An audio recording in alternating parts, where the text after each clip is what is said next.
Buenas tardes, mi nombre es Gina Marcela Rodríguez, bienvenidos a Noti Un Minuto. El día de hoy vamos a hablarles sobre la educación para el desarrollo, es la noticia del día. La educación para el desarrollo ha tenido una importante evolución desde los años 90. La característica más relevante es el impulso para una educación ciudadana global, local, del desarrollo humano, de todos los aspectos medioambientales, los derechos colectivos, justicia, equidad local y global. También el tema se alude mucho a los derechos y obligaciones de las personas. Debemos capacitarnos y participar como ciudadanos activos actualmente en el que nos desarrollamos. Tiene como objetivo la creación de una conciencia crítica ciudadana como el fin de comprometernos para promover el desarrollo humano en todo el país. Existen varias definiciones que han dado varios autores sobre el tema. Uno de ellos es Du Bois. Él sitúa el concepto como el proceso en el que se expanden las capacidades de las personas para elegir el modo de vida que tienen, cuestionar el desarrollo con el que expanden su capital físico y la importancia de ellos como humanos. Centra al humano como el centro del escenario. Otro autor es Boni y Baselga, que en el 2003 plantea que es un proceso educativo que se basa en todas las relaciones económicas, sociales, políticas, culturales que promueven cada persona con los demás y busca como un plan de acción para que se desarrolle el humano en todos sus aspectos.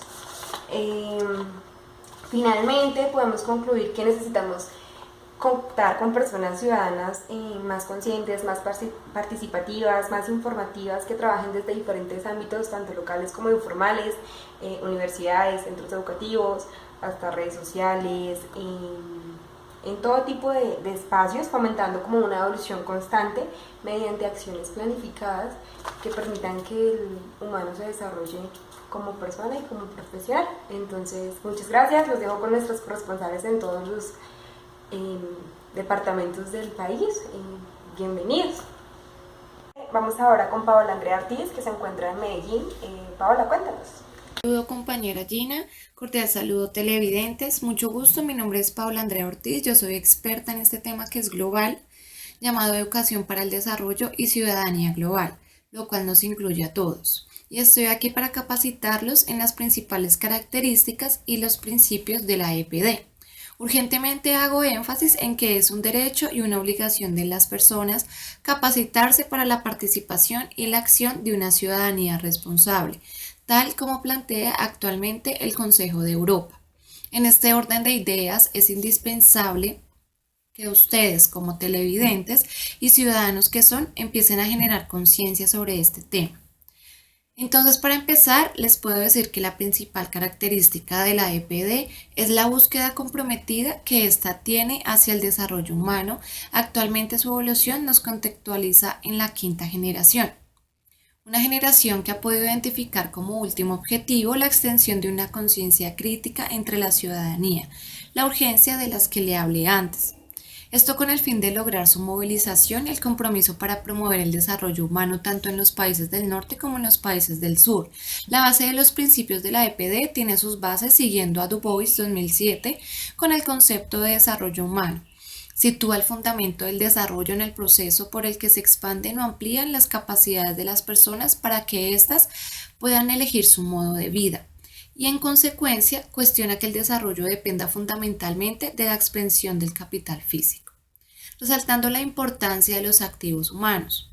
Coloca a las personas en el centro del escenario. Ellas son al mismo tiempo el objeto de las políticas y el instrumento fundamental de su propio desarrollo. Entonces, concluyendo, la visión de un desarrollo centrado en las personas sustituye a la visión de un desarrollo centrado en los bienes. A continuación, quiero darle paso a mi compañera Gina con el fin de que ella les complemente esta información para que los lleven a la vida cotidiana. Buenas tardes, me encuentro aquí en el estudio. A continuación voy a dirigirlos con Oli Constanza Pérez, corresponsal de nuestro noticiero que se encuentra en Cali. Buenas noches televidentes y compañera Mónica. Para abordar el tema del día en nuestra investigación damos respuesta así a la siguiente pregunta: ¿cómo se aplica la EPD en la vida cotidiana? Menciona un ejemplo o experiencia, nos pregunta un televidente. Entonces, podemos decir que la educación para el desarrollo es también conocida como EPD. Esta se aplica en la vida cotidiana de muchas formas, integrando nuevos conocimientos en la interacción con los demás, en especial con los que no tienen acceso a ella, de una forma organizada y democrática para que permita la participación, toma de decisiones y integración de los demás, para que de esta manera pongan en acción todos los valores democráticos. Para continuar con nuestra investigación, vamos ahora con Viviana. Cuéntanos, Viviana. Buenas tardes, hola compañera, ya que me diste paso desde el estudio, entonces a la pregunta que me acabas de hacer, ¿qué relación tienen la educación para el desarrollo y la ciudadanía global? Esta es muy importante debido a que desde 1970 lo que se buscaba con la educación para el desarrollo es el mejoramiento y hacer sujetos donde que sean pensantes y lograr que la educación sea incluyente y no excluyente como se ha visto en los últimos años, donde nuestro sujeto como ciudadano tenga acceso a la educación, a la salud, tenga acceso a los diferentes programas gratuitos y que no tenga que pagar por ello. Entonces, la ciudadanía global lo que busca es que se incluyan ciertos aspectos que fue los que vimos dentro de nuestra lectura, que hacen parte de la estrategia europea, que es integrar y reforzar toda la sensibilización hacia el sujeto, diseñar e implementar estrategias para el desarrollo de la educación para el desarrollo, valga la redundancia, promover y usar efectivamente la comunicación. Y otros aspectos es donde logremos que el ciudadano siempre esté enterado de todo, no que solamente coja la información de los medios de comunicación, de la radio, de las diferentes difusiones, sino que también sea un sujeto que vaya y busque la información y se entere del contexto en el que está viviendo. En este caso pues sería nuestra comunidad. Que respete y valore toda la diversidad que se está vivenciando actualmente, que sea crítico frente a las cosas injustas que se presentan dentro de la sociedad, que desee ser un actor importante de toma de decisiones y que sea responsable de las acciones y de las decisiones que tome al momento, si son buenas o malas, pero que sea súper responsable con estas. ¿Qué competencias adquirimos a partir de la Universidad Minuto de Dios, estudiando a distancia con la educación en desarrollo y nuestra ciudadanía? Adquirimos muchas, creo que todos venimos con ciertas competencias, pero acá las afianzamos, las cuales nos ayudan no solamente para la perspectiva de los seres en formación, sino que día a día logramos también adquirir conocimientos y herramientas que nos dan para poder hacer una crítica constructiva frente a las diferentes situaciones que evidenciamos en nuestro diario vivir, situaciones a las cuales debemos darles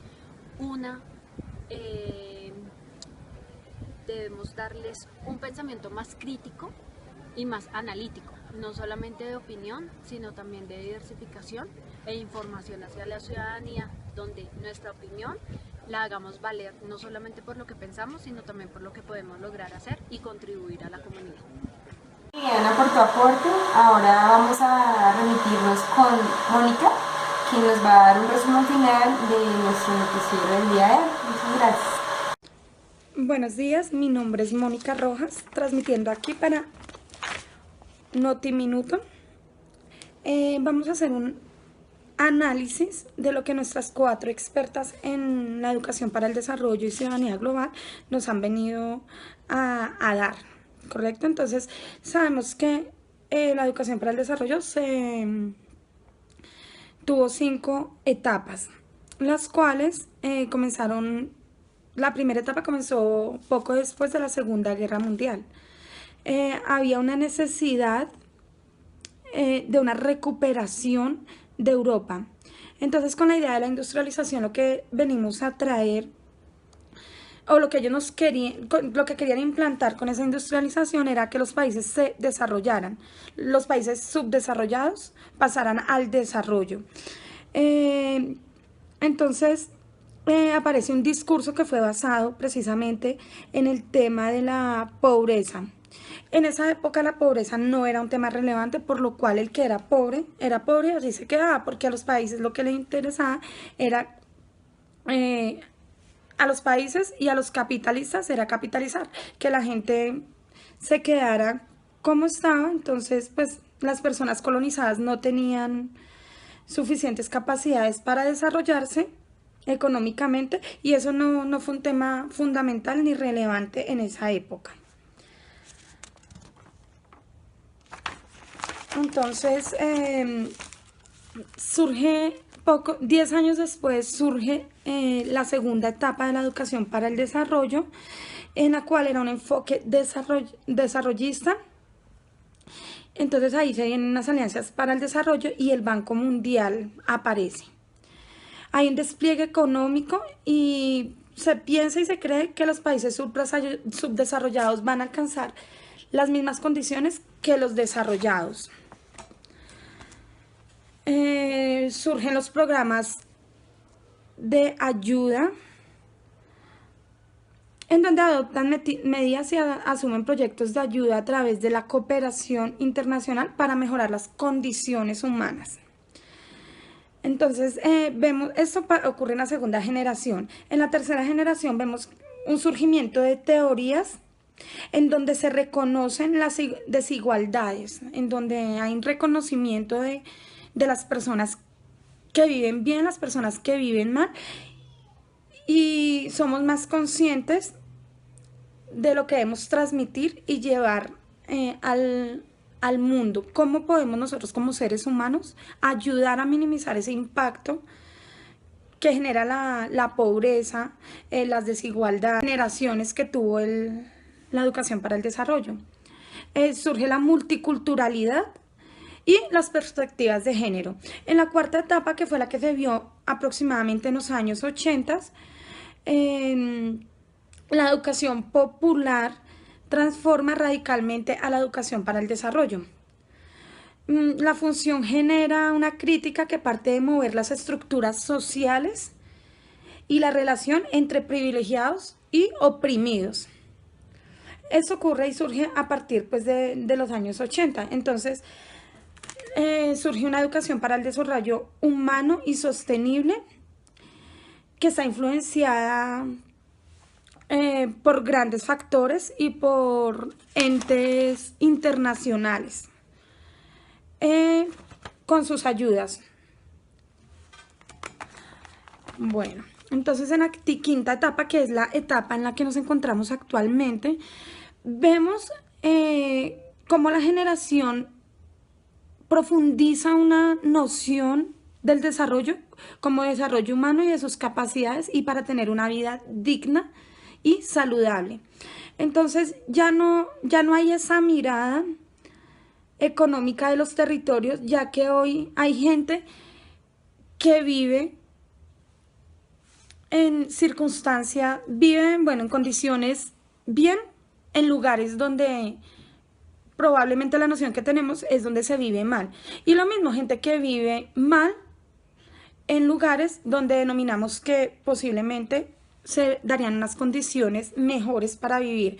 Entonces ya nos concientizamos de que se puede vivir bien o se puede vivir mal en lugares donde no teníamos pues determinados que así podría ser. Entonces miramos cómo en el contexto en el que nosotros vivimos y nosotros como seres humanos tenemos que generar una concientización, comprendiendo cómo puedo contribuir a mejorar o ayudar o a minimizar el impacto pues que ha generado a través de la historia lo que es la pobreza, la desigualdad, los malos manejos políticos que han llevado a que una parte de la población definitivamente vivan en condiciones bastante desfavorables. Entonces, lo que el desarrollo y la práctica busca es formar seres humanos capaces de transformar a través de las acciones el mundo, reconocer que hay necesidad de cambiar la relación de poder y tomar una posición crítica, una educación política neutral y un enfoque más a la educación que guíe las prácticas sociales. Bueno, vemos cómo la ciudadanía global busca precisamente eso, que ya no somos uno, sino somos seres humanos y que de alguna manera tenemos que ser capaces de ayudar con el mundo, de ponernos las manos en el corazón y ser capaces de contribuir de alguna buena manera con las demás personas. Eso es lo que nos lleva, y este es el enfoque social que tiene la práctica en el desarrollo. Ir y contribuir de alguna forma positiva con las personas menos favorecidas. Gracias. Mónica, por tu aporte. Bueno, hemos llegado al final de nuestro noticiero. Muchas gracias a todos ustedes por preferirnos. Buenas noches para todos.